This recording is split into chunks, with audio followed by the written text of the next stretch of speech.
Welcome to Multifamily Insights. I'm your host, John Casman, and I want to thank you for joining us for another great episode. If you are enjoying this show, if it's helping you with your investing needs, do me a favor and leave that rating and review. We want to hear what you love about the show, how to make it work harder for your investing goals, and any insights that can help us achieve and reach more people.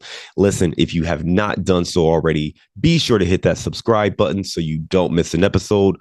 We've got a good one today. We're going to be talking to John Schuchman. John Schuchman lost a full-time W-2 job and struggled both mentally and emotionally for months before he found his home in real estate business.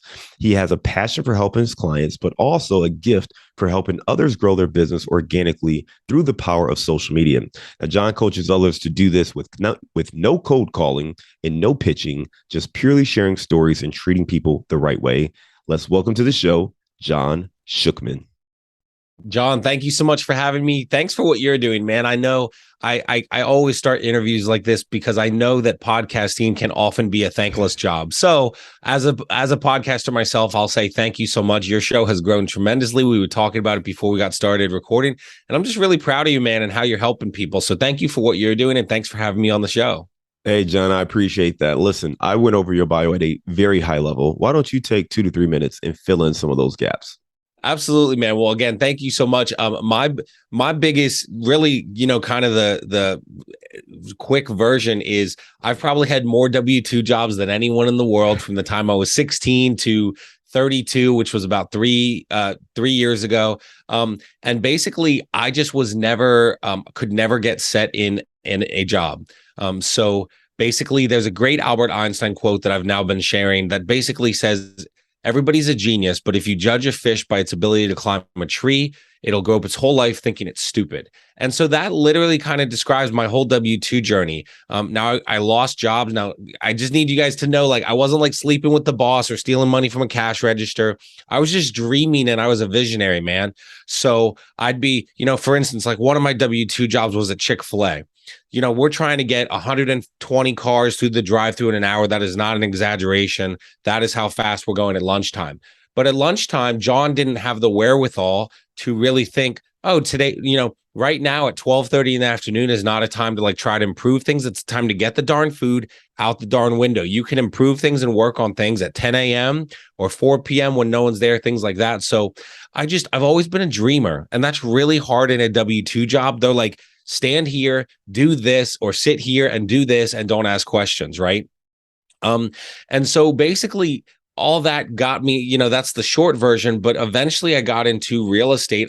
Every single job I did have that I was good at had sales and relationships. And so when I lost my last W-2 job, I'll always remember the day, February 26, 2019. Me and my wife kind of processed and prayed through like what our next step was. And I had friends, now the person who leads my team, and I lead it with him, his name's Andrew. I talked to him. He was a friend at the time. We served on a nonprofit board. And I just said, hey, man, I lost my job. Would I be good at real estate? And he kind of said like, well, it's tough to get started. The first year is the hardest.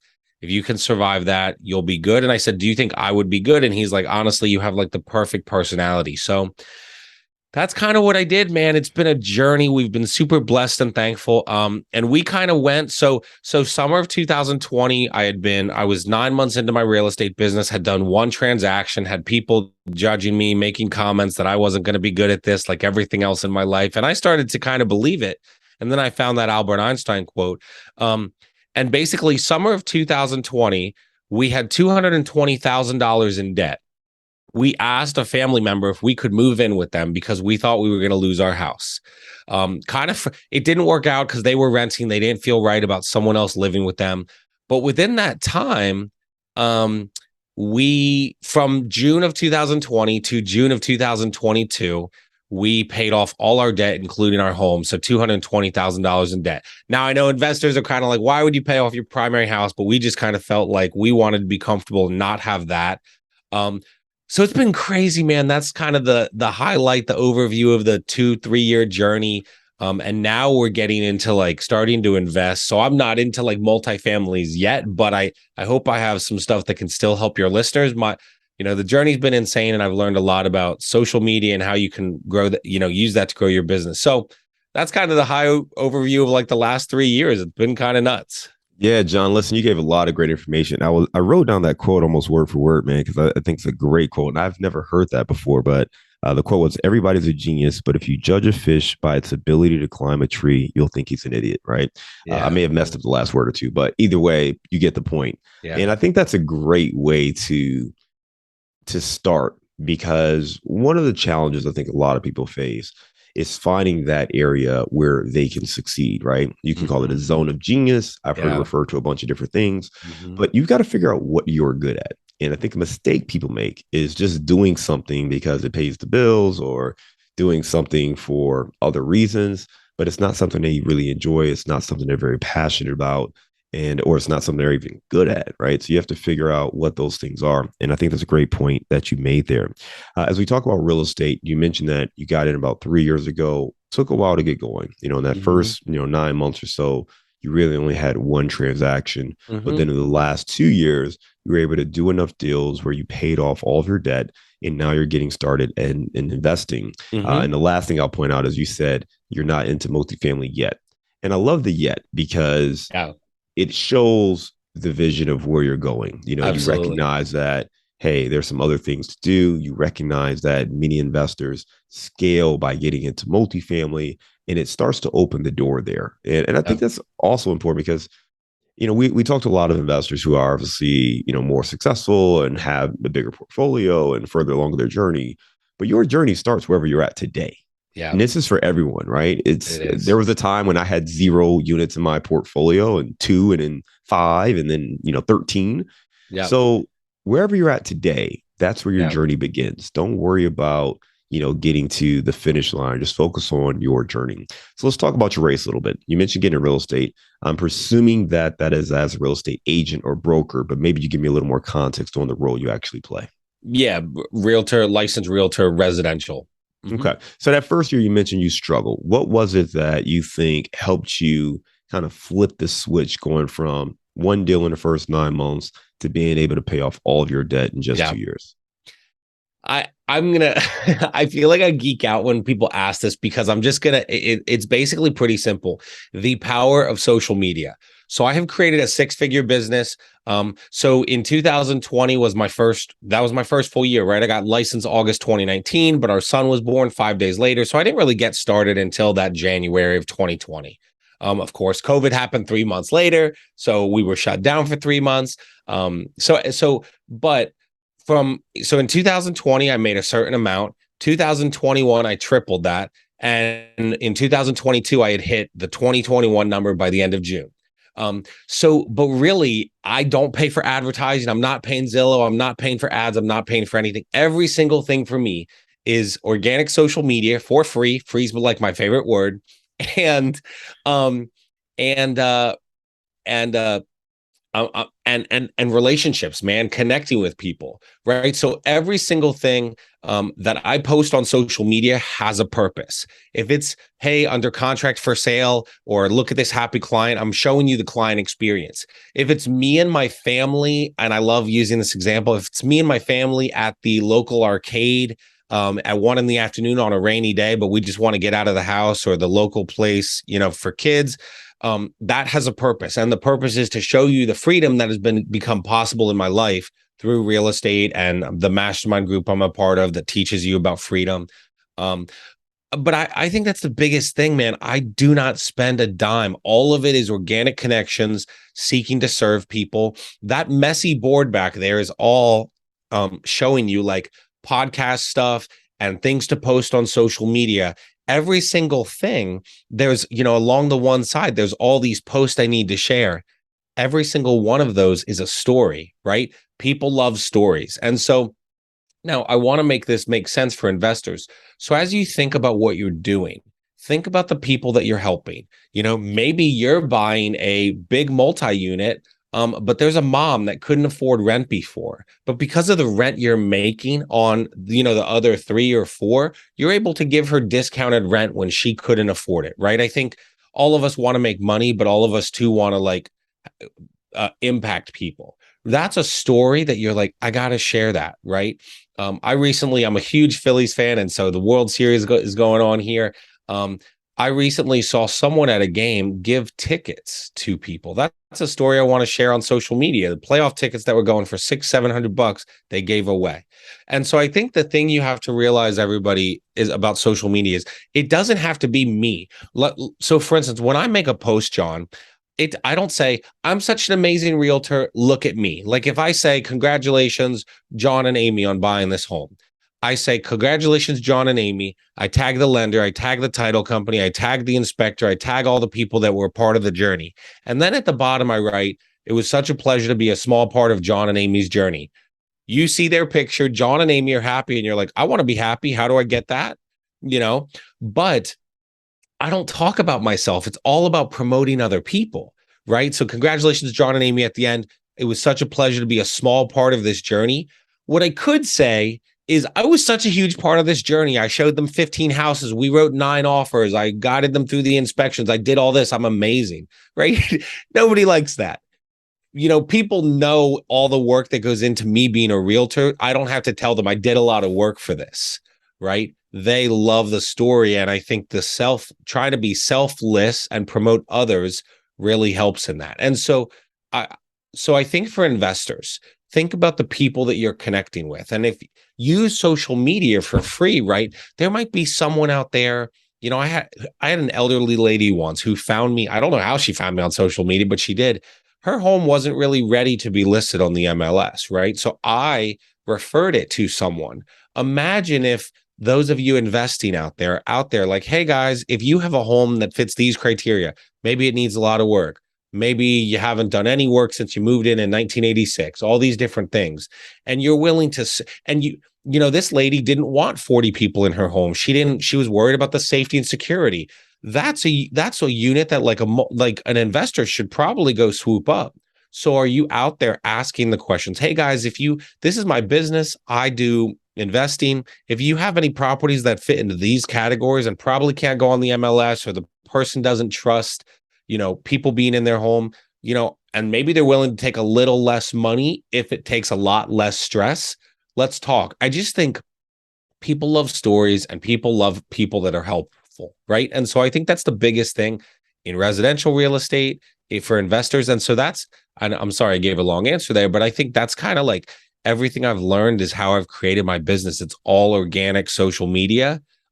Sharing reviews. 100% of my clients of my 50 something deals have given reviews. I share those on social media, because again, I could say I'm great. I want my clients to be saying John does a great job. No, I love that because, I mean, listen, social media can be a powerful tool if you use it the right way. If you're just scrolling through TikTok videos, and sure, it's just going to be entertaining. But if you can use it the way John is describing, well, now you can use it to actually help grow your business. And I want to dive a little bit deeper into some of these things, right? So first of all, when you're talking about you have a client, you sell them a house, a lot of people will put, just sold 123 Main Street, or they might do what you just described, right? Congratulations to John and Amy on buying your new house. One thing that you kind of talked about, and we just talk about as social proof.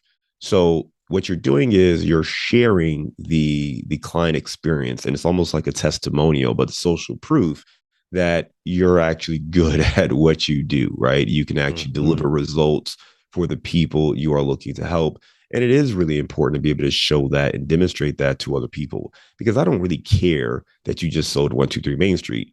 What I care is you helped John and Amy find the home they were looking for, and they're happy and pleased with their experience.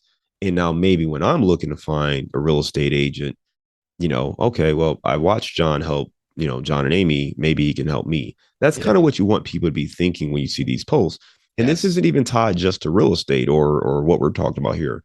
This is any business, right? Any business, you're trying to demonstrate, hey, our product or service helps people. Here's some social proof that it helps people. Yeah. Just like it's helping them, it could help you, right? That's kind of the logic there. You also talked about posting, though, like if you and your kids are going to the arcade, let's come back there, right? Because I also think that people need to get to know you as a human.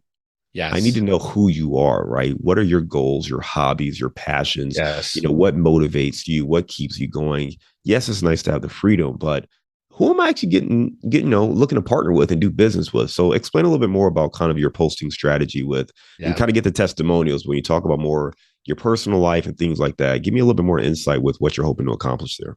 Yeah.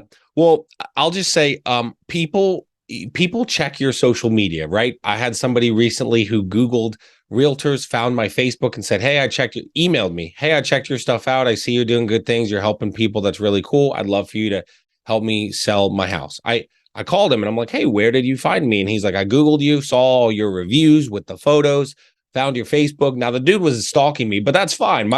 Anyone even listening to this, my stuff is public. You don't even have to be my friend if you don't want. You could go look at anything that I do. And that's strategic, right? That is completely strategic. But John, here's the thing. People want to do business with people that they know, like, and trust. We've all heard that, right? But I think in social media, so many of us have dropped that ball. So if you go to my page, you'll see things about my faith, my family. If you've looked recently, my love for the Philadelphia Phillies and like them in the World Series. But I think the biggest thing is like I have a great friend, Wendy Norman. She's an elopement photographer in Savannah, Georgia. Your social media is a living and breathing portfolio of who you are.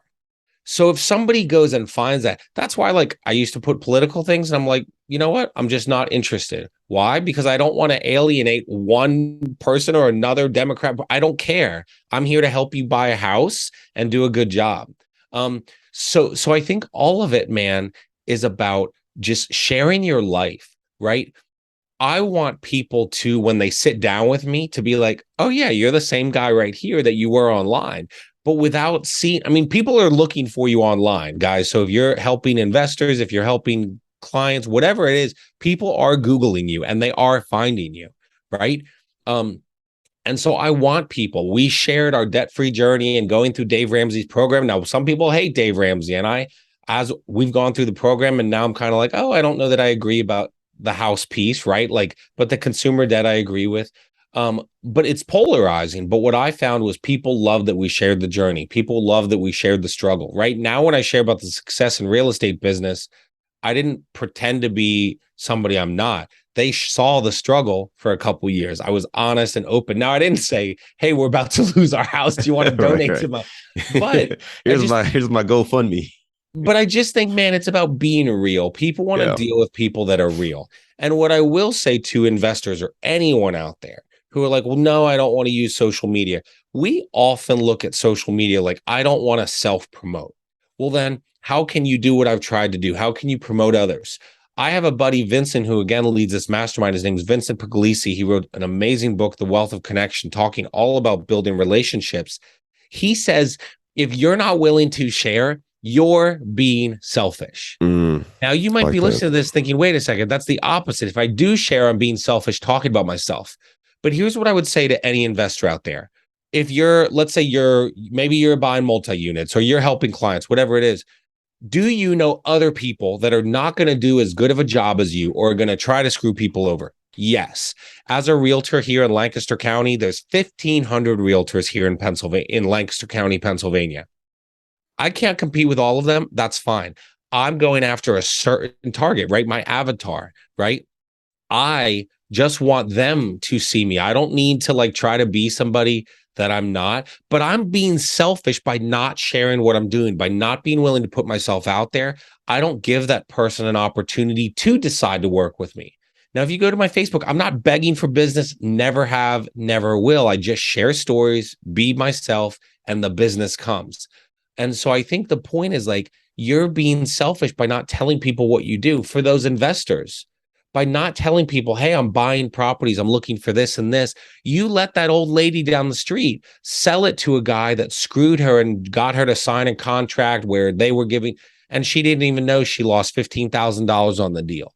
Right. So if you Man. have integrity and you care about people, you have to share that. Now, don't do it in a pitchy way. It's their job if they decide to work with you. But dude, I mean, in the past 2 weeks, I've had 3 friends from college. Now, this is 11 years ago. This is not last week. Message me, "Hey, John, I've been watching your stuff on Facebook. I'd love for you to help me and my wife, me and my girlfriend buy a house." And I'm like, I haven't heard from you in 11 years, but it doesn't, they're people. And here's the other thing, guys, do not get caught up in the likes and the comments. It does not matter. All you want is to put things out there. You will reach people. You absolutely will. So yeah, I hope that helps people. John, listen, man, you just gave some phenomenal insights. And my favorite insight is the one you elaborated on, though, about being selfish. And the reason I call it a big insight is if you are a real estate investor and you are out there changing your life and acquiring properties, and Yeah. you're not sharing how you can help other people do this or inviting other people to do this, even if it's just sharing your journey, even if you're not asking them or Yeah. inviting them to invest with you, people don't understand this. And sometimes people just need to see someone they know doing this. I know Yes. when I was starting, there was one person who I met who was investing in real estate that I knew, and he was a friend of a friend.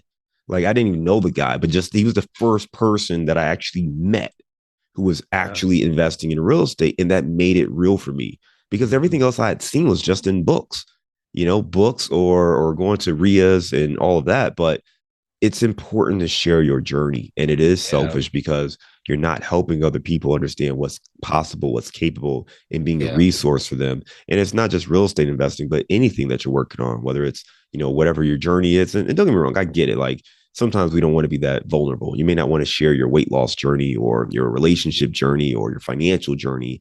I get all of that. Hmm. But if you can help other people and share what you're doing, it's going to allow you to build better connections and deeper relationships. And I will say that if you know you're in a business where you have to network and grow, this is an easy way to do it. So I just love everything you just shared there Yeah. about how you're able to open up and invited other people to come in. You talked about that inflection point, right? Going back to the 9 months. Did Hmm. you do anything specifically? Is this when you hired your mentor, or was it something else that happened at that time frame that made you say, you know what, I really need to focus on social media? This is a great question. I just knew I was good at social media. Like I did it in a previous photography business that I did, right? I knew. So when I was working W-2s, I used to photograph weddings on the side. And every time I would post a review from a wedding, someone else would contact me, right? Mm, Anytime when I would post pictures. So I think I took that into real estate, but I will tell you something I did do within the past couple of years that was huge. So in 2021, I basically joined a mastermind. So my friend Vincent Puglisi leads a mastermind. hmm $500 a month was a huge investment. And another one here locally in Lancaster, there's a great place called Inspire Business Community, a co-working space where they have a mastermind every other week. Between those two investments, I was spending about $10,000 a year. Now, I did not make much in 2020. So going into 2021, I was like, do I really have the investment? Like I was thinking about it. I'm like, oh, geez, well, that's, like basically, a quarter of what I've made or whatever it was. But I decided to do those investments because I knew the power of being around people and I knew the power of like being in person, right? Whether that in person is Tuesday mornings with Vincent on Zoom or Wednesday mornings at Inspire every other Wednesday. And I'm telling you, man, when you have a group every week or every other week that's pouring into you and holding you accountable to goals, that's what's created everything I've done. Right now, I have a podcast for realtors that's growing a ton, growing, right, reaching thousands of people a month. That would have never been possible without these two groups helping me and encouraging me. And so, and so for all of you out there, investors, you those things that are gonna like help you, right? So you could look at it and be like, oh no, I don't really have the money. I only made this much money. But then I tripled my income in 2021. So for me, spending 10K was so worth I made X times more that in 2021. And so I think sometimes now I'm cautious what I say next. I want to segue it. For realtors, I say don't spend money until you make money, right? And I would say that to investors too. But once I started making money, I had to say, are you going to invest in yourself? And guess what? Spending $1,000 a month, you make sure you're at the meetings, you make sure you're doing the stuff they tell you to do, you make sure you're helping others. And so those things helped my business so much. So I would say, wherever you are, get in a mastermind group. Listen to John and his amazing podcast and what he teaches you about multifamily investing. Find a mentor, find someone that's going to help you because that is the best investment you can make is in yourself. I love it, man. And listen, the success clues are right there. You have to surround yourself with the people who can help you elevate give you kind of the insights, the tricks and trades and all those kind of things. And that's exactly what, I know you're doing with your business, John. We do it as well with our coaching platform, our Capital Impact Club. And you've got yours right now. And you've got a podcast. You got the real estate survivalguide.com where people can go check out the podcast, more information. Talk to us just a little bit more about that. Yeah, well, really, I would say everything I've created came from pain, right? Like when I became a realtor, and it's so funny, man. When I started the podcast, it was basically the idea came in October of 2020, right? So I had been almost a year into being a realtor. I think I had made, and I closed some deals to close out the year, but I think to that point I had made $30,000 in real estate, right? I was a nobody, okay? And now my podcast is reaching thousands of people a month. I have a membership for realtors where they have coaching and training every single week from me.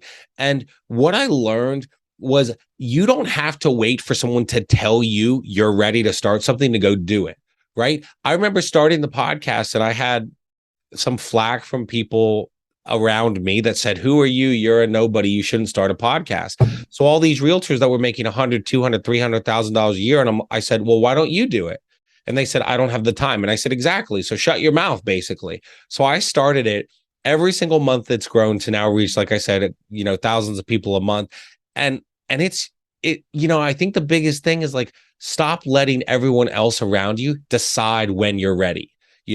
My first few episodes are probably trash. I remember editing them myself and I would just take out the spacing. So it's like literally a 10-minute run-on sentence. I don't go back and worry about those. Now I have paid an editor. I pay someone to do the show notes. I pay someone to book me on shows. But I think I didn't wait for permission. Right. I just started. And guess what? At the beginning, it had 5 listeners a day. And it was me making sure the episodes were there, and now to reach people and these people find me and say, this helps me in my business. This helps me. Thank you so much. How can I connect with you more? And I'll jump on a free call with them. And then they're like, oh, I want, and I started a membership this summer, John, because they kept saying to me, we want more access. I didn't even have anything to sell them. And they said, can we hire you for coaching? And I'm like, well, what if I just start a membership? It'd be a lot cheaper than one-on-one coaching. And so my encouragement to everyone out there and really to myself, because we all have imposter syndrome sometimes, is like, stop letting the BS in your head stop you from going and creating something to help people. John, think about your show, right? We talked about how impressive it's grown. 5 years. At the beginning, if you would have waited for someone to give you permission, you never would have started. You just had to start. You probably had some doubters along the way, like we all do, right? Like I said at the beginning, podcasting is a thankless job sometimes where you're like, does anyone even learn from this? But then you get that one message, that one email that says, hey, I really enjoyed this episode. Hey, thank you so much. I mean, I started a membership and now non-realtors are joining it because they just like the advice and the wisdom. So stop the BS about what you can't create and just go out and build stuff. Lots of great insights there, John. That imposter syndrome is real. And I think you just laid out like, hey, there's always going to be a reason not to get started. Find a reason to get started and just go. So great insights right there. Again, if you want to check out John and his podcast, you can go to therealestatesurvivalguide.com. John, we're going to go to our round of insights. Ready? John, I will say really quick, just for your listeners. Yeah. I know how much a struggle can be with social media. So like, people can reach out to me anytime and get social media help. This isn't a pitch. I have nothing to sell you. Like, if you are like, I need help, what do I post on my social media page? What are some misses? Some people in like the little bio don't even have their phone number. And I'm like, oh my gosh, put your phone number in there, because I have people that call me and they're like, hey, can you help me? That they wouldn't have found it if they didn't see my bio. So yeah. But and again, I'm not trying to pitch, but if anyone needs social media help, I will jump on a free call. Let me know you listened on the show. I'm not going to sell you anything. I just want to help. And we'll link to some of your social channels in the show notes. There was John Schuchman. You'll see the spelling right there. So we'll make sure we get that going. All right, John, first question here. What's a failure or an apparent failure that sets you up for later success? Yeah. I think, kind of like my W-2 journey was a lot of failure. I think the failure there, besides losing jobs, was not listening to my gut, myself, what I felt like God telling me, and also like people around me telling me, hey, you'd be good at this. Hey, you'd be good at this. Hey, you'd be good at this, right? For too long. I should have listen to the wise counsel around you. There you go. Give me a digital or mobile resource you recommend for your business. I'm sorry. A what? Give me a digital or mobile resource you recommend for your business. Yeah, like man. An app or anything like that. Yeah, to be honest, as silly as it sounds, like I think Calendly is a huge one for me. Even I think my favorite thing is the voice memos on my phone, because every podcast episode for me or every social media post starts as a little voice memo like, hey, this would be a good idea to post about. Like, so I'll make it basic, the voice memo app. There you go. Love it. All right. Give me the book you recommended or gifted the most the last year.